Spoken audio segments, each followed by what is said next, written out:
historia de Los niños de Ilfurt es un relato que hiela la sangre, un caso de posesión demoníaca que dejó una marca indeleble en la memoria de quienes lo vivieron y en la historia del exorcismo.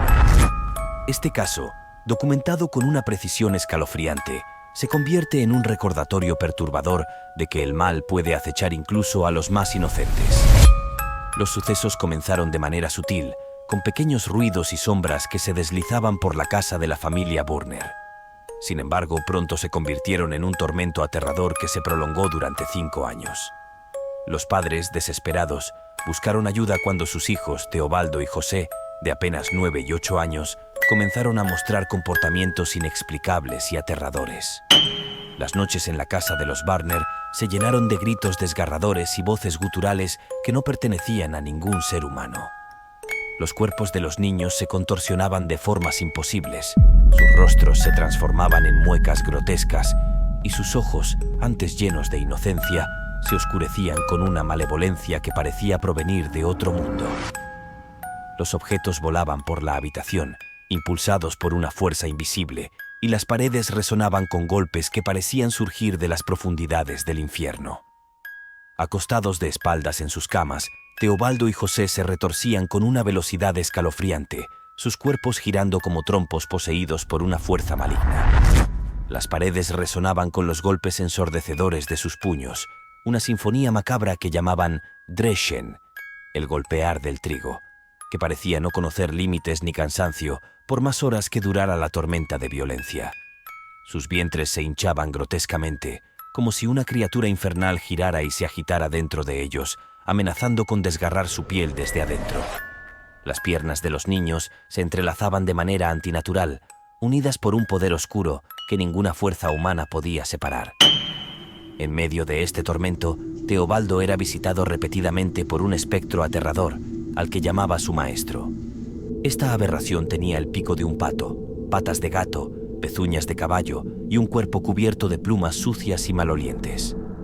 El fantasma flotaba sobre su cama, amenazando con estrangularlo, mientras el niño, consumido por el terror, se lanzaba hacia él, arrancándole plumas que luego arrojaba a los atónitos espectadores. Estas apariciones ocurrían a plena luz del día, ante un centenar de testigos, entre ellos hombres serios y escépticos, incapaces de encontrar explicación alguna. Las plumas, impregnadas de un hedor nauseabundo, desafiaban las leyes de la naturaleza al resistir el fuego, negándose a arder incluso cuando eran lanzadas a las llamas. Los niños hablaban con una voz profunda y varonil, sin mover los labios, un fenómeno que helaba la sangre de quienes lo presenciaban. Sus cuerpos se inflaban hasta parecer a punto de estallar, vomitando espuma, plumas y musgo, mientras sus ropas se cubrían de aquellas mismas plumas pestilentes que impregnaban la casa con su hedor. La habitación se convertía en un infierno de calor insoportable, incluso en pleno invierno, donde las paredes sudaban bajo el calor infernal. A quienes se atrevían a expresar su asombro, el demonio respondía con una risa burlona y aterradora. «Soy un buen fogonero, ¿no es cierto? Si vienen a mi casa, no los dejaré sufrir de frío. Pueden estar seguros». Este tormento incesante era un recordatorio de que lo sobrenatural no solo acechaba en las sombras, sino que podía irrumpir en la realidad con una ferocidad inimaginable, dejando tras de sí un rastro de terror que ninguna mente racional podía comprender ni olvidar. En un pueblo asediado por el terror, el demonio se burlaba de todo lo sagrado, excepto de la Virgen, a quien temía por prohibición del títere sobre la cruz. Su furia alcanzaba niveles indescriptibles cuando se enfrentaba al agua bendita. Un día, el alcalde roció unas gotas en los dedos de Teobaldo, provocando que el niño se agitara violentamente y se arrastrara por el suelo en busca de refugio, solo para descubrir que no había escapatoria. Teobaldo, con una percepción sobrenatural, detectaba cualquier rastro de agua bendita en su comida, incluso si se añadía en la cocina, lejos de su vista.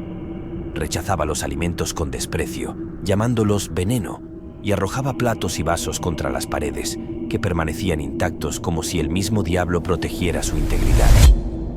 La señora Brobeck, vecina de la familia, intentó añadir agua bendita a la medicina de los niños, pero ellos lo rechazaron con tal vehemencia que prefirieron vaciar todas las botellas de la farmacia antes que consumir una gota de aquella porquería. En represalia, el demonio decapitó las abejas de 20 colmenas del vecino, una masacre que solo cesó cuando las colmenas fueron bendecidas. Las travesuras del maligno no se detuvieron ahí. Sacó el fruto de nueces, dejando las cáscaras intactas, y los niños, poseídos por su influencia, hablaban múltiples lenguas con fluidez aterradora, revelando secretos y pensamientos ajenos con una precisión escalofriante. En una ocasión, Teobaldo, con un gesto teatral, simuló tocar las campanas por la muerte de Jorge Kunegel. La hija del hombre, presente en la habitación, lo acusó de mentiroso, pero su burla se convirtió en horror cuando corrió a la obra donde su padre trabajaba y lo encontró caído, con la columna rota, justo como Teobaldo había predicho, en un instante que heló la sangre de todos en Ilfurt. Nadie había conocido aún la desgracia, pero el demonio, a través de los niños, parecía saberlo todo, desafiando la lógica y sembrando el pánico en cada corazón. En un escenario donde lo sobrenatural desafiaba la razón, el demonio, a través de los niños, desencadenaba un horror inimaginable al revelar secretos del pasado y predecir con escalofriante precisión eventos futuros. Los visitantes, aterrados, huían al escuchar sus pecados más ocultos ser expuestos con una claridad que helaba la sangre. Terror en la Red busca revelar esos videos paranormales, leyendas urbanas que aún permanecen ocultos para la humanidad o hechos que quieras que todos conozcan.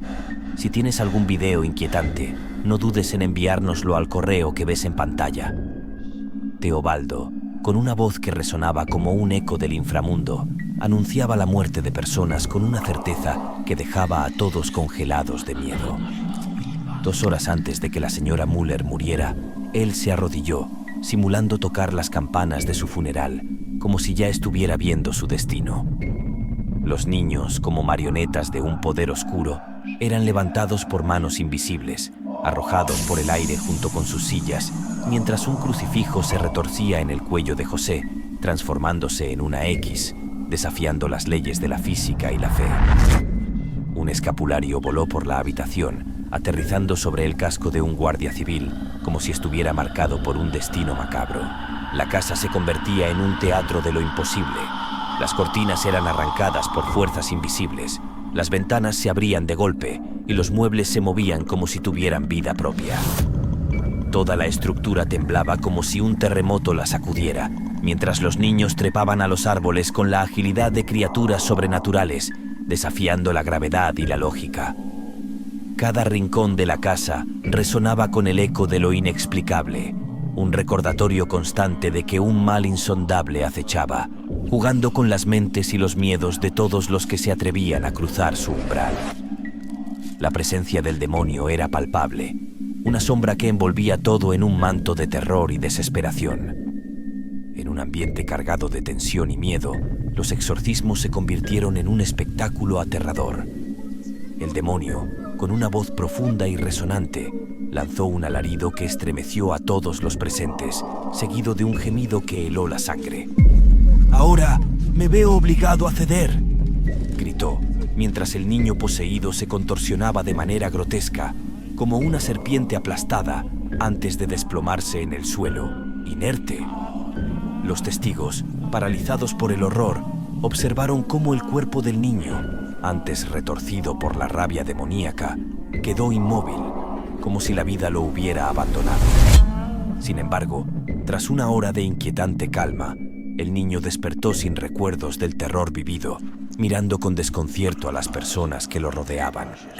La madre, al ver a su hijo liberado del monstruo que lo había atormentado, gritó de alegría, mientras lágrimas de gratitud corrían por su rostro. Pero la paz fue efímera, ya que la liberación de José resultó aún más espeluznante. El demonio, con un rugido que resonó como un eco infernal, anunció su partida. José cayó al suelo en convulsiones, mientras los presentes, aterrorizados, observaban sin atreverse a intervenir. Finalmente, el niño quedó quieto y al despertar miró a su alrededor con asombro, sin reconocer a nadie. Tal como el demonio había prometido, dejó señales de su partida. El rosario y el crucifijo que habían colocado en el cuello de José se rompieron en pedazos, como si una fuerza invisible los hubiera destruido. Estas manifestaciones, aunque aterradoras, no garantizaban la completa liberación del demonio, ya que podía permanecer oculto esperando su momento para volver. La atmósfera en Ilfurt seguía cargada de un pavor indescriptible, mientras los habitantes intentaban comprender y protegerse de las fuerzas oscuras que habían invadido sus vidas. Hemos llegado al final. Comenta qué opinas de esta posesión infernal y si la conocías. Si te gustó el video, deja un like, suscríbete y activa las notificaciones para no perderte el próximo video.